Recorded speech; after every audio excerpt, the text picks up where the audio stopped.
Ako funguje tento prístroj?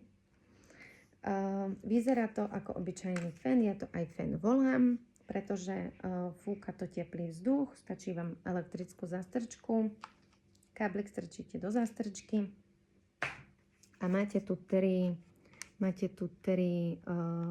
druhy, áno, ide od slabého, to je taký skoro až možno studený vzduch, potom je stredne silný a najsilnejší stupeň. Ja používam ten stredný pri Lukimu, keď zapnem tento silný, to sa mu už nepáči. Čiže ja používam ale aj na seba tento stredný. Fúkam si ním i vlasy. To vám poviem, veľmi dôležitá vec.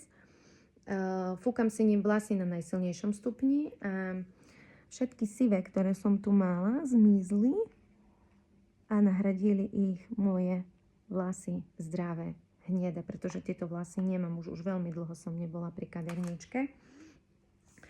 A ak máte náhodou alopeciu, áno, správne som to vyslovila, je to to, že vlastne vám prestanú raz vlásky, máte plešinku na hlave alebo máte celú v podstate plešatú hlavku.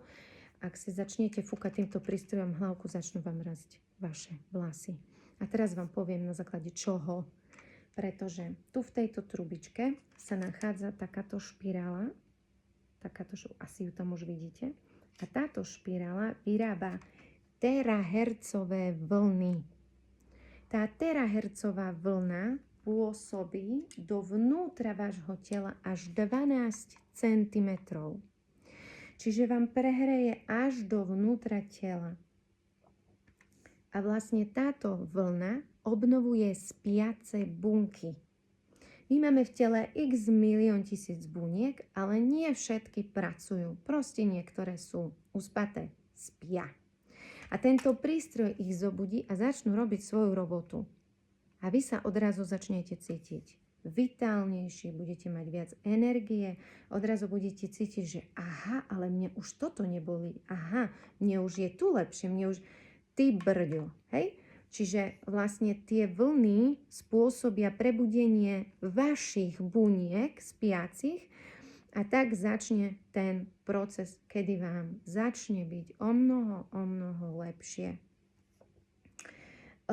Pred procedúrou treba vypiť 2 poháre teplej vody, ktorú si zaktivizujete týmto prístrojom, čiže začnete fúkať do tej vody, vypijete ju a po procedúre vypijete ďalší pohár vody. Čím viac vody vypijete, tým lepšie.